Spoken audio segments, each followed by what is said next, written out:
Hello guys, today I'm going to tell you about that Edel token. Now before we start the video, let's share my legal disclaimer. This video is only for educational purpose. Do your own research for the investing. According to the white paper, Edel is the global lending network for tokenized stock, the next generation security lending infrastructure, transparent, efficient, and built for scale.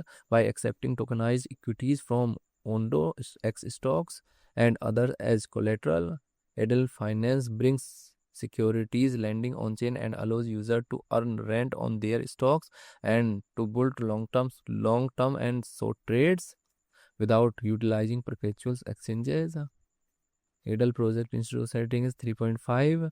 Edel token total supply is 1 billion and circulating supplies around 603.9 million EDEL token. EDEL token is listed on MEXC, Bitmart, LBank and other exchanges. If I share my opinion with you, then this project up to 70% chances that it is a legit or good project. So guys, don't take my opinion as a financial advice. Do your own research for the investing. Thanks for watching.